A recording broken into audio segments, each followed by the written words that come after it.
Hi there, hope you're having a great day so far. There's absolutely no doubt whatsoever that kids are just like sponges. They sense and feel what is going on around them. Now, at the moment, with everything that's going on, we can certainly shield them from the news on TV. We can make sure that the TV is not on, but there's lots of things that we can't always hide their little eyes and ears to other information, and where they may actually have exposure to what's going on with COVID-19. Things like having conversations around the home, possibly something that they may see online, and definitely the anxiety that they would pick up from us, the adults in their lives. So as a means of actually protecting our children, if you have chosen to not openly address the details and the issues that we're encountering at the moment with COVID-19, children would no doubt be aware that there has been some change in the world, and it is going to potentially sort of continue on at the moment. So in cases like this, I guess we need to consider as parents moving through the fear and actually having that conversation with our kids. Now, wouldn't you rather, I guess, from that perspective, your kids actually hear it from yourself rather than from anybody else? Now, at least this way, when you do have the conversation with your kids, you can ensure that they have heard the right information, and it's delivered in the tone and the manner that you actually want the kids to be able to understand and absorb the information. So the question is, how do you talk to your kids when you're actually feeling those emotions and the anxiety as well? So lucky for us, we're actually joined by our special guest, Donna Cameron. Now, for the last 15 years, Donna has been working as a qualified psychologist at the Couch Therapy with children, adolescents, adults and couples. Now, Donna has actually written a self-help book called Managing Your Stress Cup, and she's even got a podcast called On the Couch with Donna Cameron. And her aim is to take the fear out of mental health by providing her clients with practical, workable strategies. Now, we're really grateful to have you join us today. How are you? Very good, thank you. Now, just on what we're just touching on and talking about before, I was talking about before. Now, the difference, is there any difference, between the anxiety and the emotions that we're actually feeling as adults and possibly the same anxiety and emotions that children feel? Are they the same thing at the moment? No, so this is a common kind of, misconception that a lot of parents are facing, and that is because we have never lived through this before in our whole lives. So, we don't know anything about it, let alone what our kids know about it and how they're feeling. So a lot of people, when they come and talk to me, are wondering if their same fears are exactly what their kids are also feeling. And the simple answer is no. So, there's a lot of adult issues, I guess, that we are kind of dealing with at the moment. And they might be things like, maybe somebody's lost their job, how the bills are going to get paid, and maybe, even cancellation costs for holidays. And if I talk to our young children and I say to them, what are your big concerns about this whole change of the world that's going on, their responses might just be that they're missing their friends, or they didn't get tuck shop on the Friday. So it's a really big difference, and that's something we have to pay a lot of attention to. Yeah, that's such an interesting point. Really, really fascinating in the sense that we, I guess, have to take that step back sometimes and see the world through their eyes.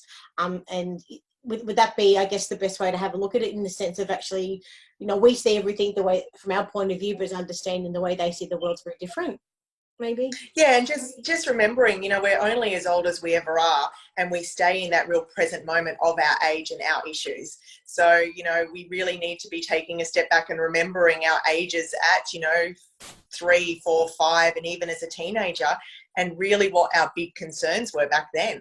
A lot of us were potentially, teenagers when other issues went on in the world, and we might not be able to tell you the actual stresses of those issues, but we might remember what that meant for us. And it might have meant for us that we didn't get, a specific present that year because there'd been a global crisis and our parents didn't have as much money as they had the year before.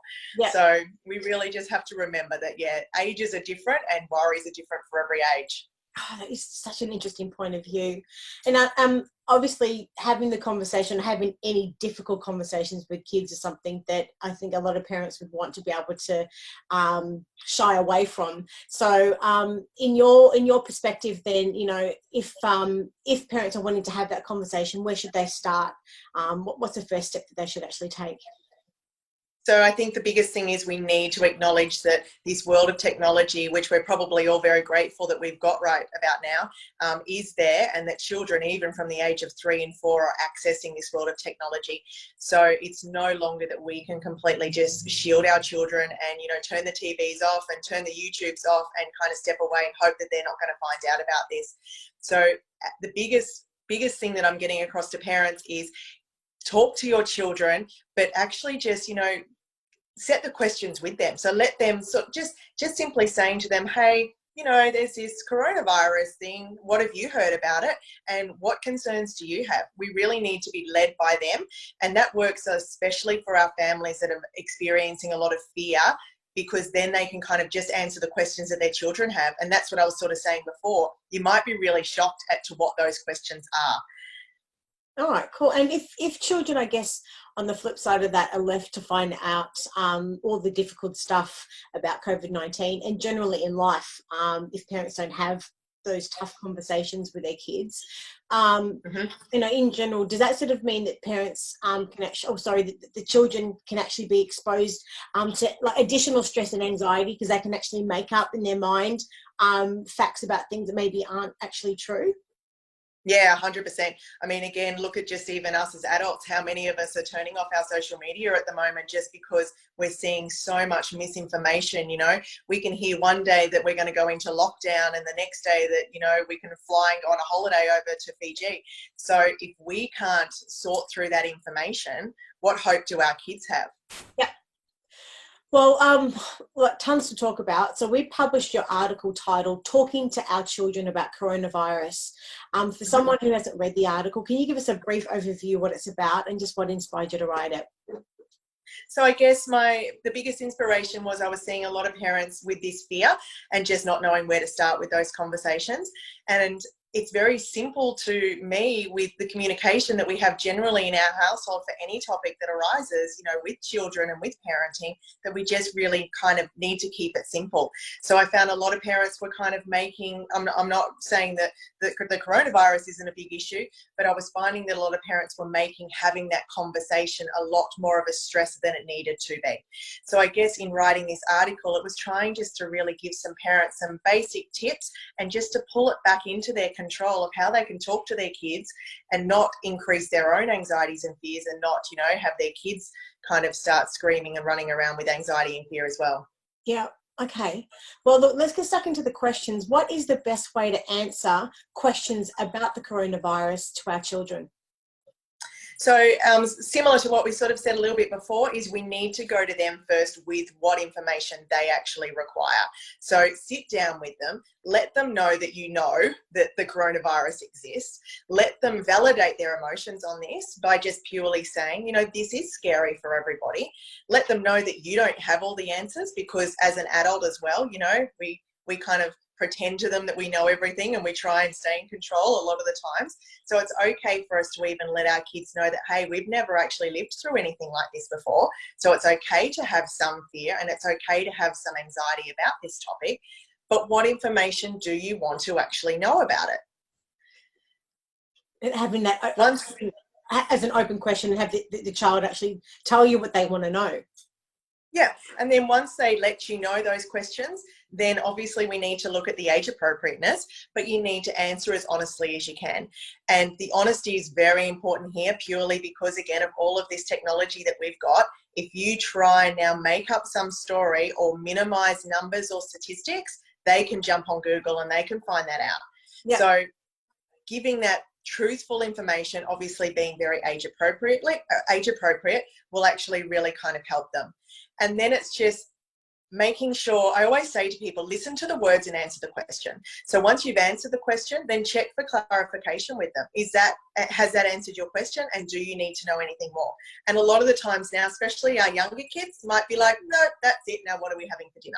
So it's really kind of just, again, keep it simple with the information and then only expand on it if they actually want more information about that actual topic. Okay, that's awesome. But then you have the conversation as a question. In your opinion, do you think that the parents should be having regular check-in with their kids after the conversation to see if they're, you know, maybe they've gone away and had a thought about it. Maybe from the initial conversation, their thoughts and feelings are going to alter and change. Should parents be doing a bit of regular check-ins, how you're feeling and that sort of stuff as well? Yeah, definitely. And I think also be guided by any significant kind of changes to their routines in their lives. So I guess the school thing was a huge thing. So, you know, I guess, you know, kids back then, if they were having that week, you know, a week off before school was ending, if some parents had chosen to keep their kids at home, then really they needed to kind of be checking in every couple of days just to sort of say, hey, you know, you are still staying at home for another couple of days. Do you have any concerns or worries about that? Or do you have any questions as to why you're still at home? We might get to the time that after these Easter holidays that our kids aren't returning to school. So that's going to be another really important moment to check on our kids again, to be saying, okay, so another change has happened to you. You're not going back to school as you normally would. Have you got any other questions about that? So I'd probably as a rule, say, you know, check in with them maybe once a week, and definitely then on these significant timeframes that they would usually have those big events happening for them. Yeah. And in being truthful and giving children the respect that they deserve as well, you know, things in some parts of the world are getting better, and then other areas of the world, you know, the crisis is sort of escalating. How mindful can parents be with keeping kids up to date? As you were just saying, they can still, depending on their age, still find some updated information online. How should parents be keeping the kids up to date? Because we don't know how long we're going to be in the scenario for. So what's your thoughts on that? Yeah. I think we really need to focus on our backyard for our kids. And I think, again, you've got to remember that their perception in their world is very internal about what's important to them and what's important to their family, and then, you know, their friend group. Look at our teenagers, it's more so themselves, their friend group, and then maybe us. So I think, you know, focus on what's actually happening. If you're in Victoria or Queensland or Western Australia and the rules are different, then you explain to your children what rules your state is under. Yeah. Cool. Now, next question, how can we reduce the fears about the coronavirus? So a lot of the fear-based issues that are coming from a lot of the little kids that I'm seeing at the moment, and even the teens, are based on the parents and how they're reacting to it as well. So as a parent, like I said before, we have to also validate our emotions, and we're allowed to be stressed and concerned about this. But it's almost a little bit as a parent as well that we kind of have to also, you know, fake it till we make it in front of our kids. So we have to show them a sense of, you know, that everything is going to be okay in their world, and that we're doing everything that we can to keep them safe and protected, and to keep ourselves safe and protected. So if we can reduce some of our anxieties and show them that we are doing everything that we can, then I'm finding that they kind of just fall into line. It's a lot of modelling that we really need to do in these crisis situations, and this is just showing us, you know, that we have to do that now with our kids in a situation that we've never dealt with before as well. Yeah. And with the government jurisdictions everywhere, like we really are all in home isolation at the moment, and which is taking kids away from, you know, all their friends and their family, especially the grandparents. So as a question, you know, what is the best advice for talking to children about their grandparents or older relatives that they are not able to see them at the moment? So this is probably one of the biggest topics that children are going to bring into me at the moment, because unfortunately on the news and the media, they're not just saying, you know, protect your grandparents, or the news is older people die from corona. And if you take it as a young child and the information that they're going to hear old people. And oh my gosh, you know, we all know that some of our 4-year-olds will see us as a 30 or a 40-year-old that, you know, we're going to drop dead. So we really need to talk to them about this and to let them know again what precautions we're putting in place. So again, validate it, let them know that, you know, the world has kind of said that older people might get sicker if they happen to get the coronavirus. So to prevent that, and so that grandparents don't get sick or Nana and Pa are okay, we just have to do a few more extra measures, because those people are really important to us and we love them so much, and we don't want them to get sick from coronavirus. So really try and avoid using the word, you know, old people die. Try and just make it that they are more likely to get sick from it, and this is what we're going to do so that they can stay, you know, healthy and well. And then I guess you've got to come up with some options for them. So a lot of households, these days do rely on the grandparents, and some of our kids are spending more time in the afternoons with their grandparents than they are with us because we're working family. So use, again, this technology. If that means that someone has to get over to grandma's house, even if she's tech savvy, if she hasn't set up FaceTime or Zoom or Skype, then we need to get those devices set up, and we need to still have that communication going. Because what the kids will also want to see is they'll want to see that grandma, grandpa, nana, pa, auntie, uncle, they'll want to physically see that they are healthy. Otherwise, their little brains might go to something's wrong with them and they might be sick. Yeah. Look, you've given us so much helpful information and advice today. How would you just recap everything in a summary for a parent watching? I guess, look, we know it's here. We know the coronavirus, COVID-19, we're all living it. We're all stressing through it. Our kids are part of that. So find ways that you can reduce your own stress and have your own time to acknowledge what you're going through as well. But then remember, it's also time to take those moments to check in on your kids. Do it even if you need to. They come to you, have those conversations with them whenever they come to you. If they don't come up to you, like I said before, maybe just check in with them weekly, or if an important event's coming up, just to listen to what their questions are, listen to the words, answer the words, and just be as honest as you can. Yeah. Thank you so much for your helpful advice today. If parents have got any other questions and they want to get in touch with you, whereabouts can they find you? So they can send us an email. My email is donna@thecouch.biz.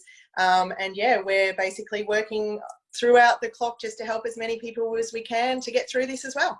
And we'll have all the links to your website and to the article as well. But so grateful for your time, and really hope to have the opportunity for another chat in the not too distant future again. Thanks, Donna. Thank you for having me. Bye. Bye.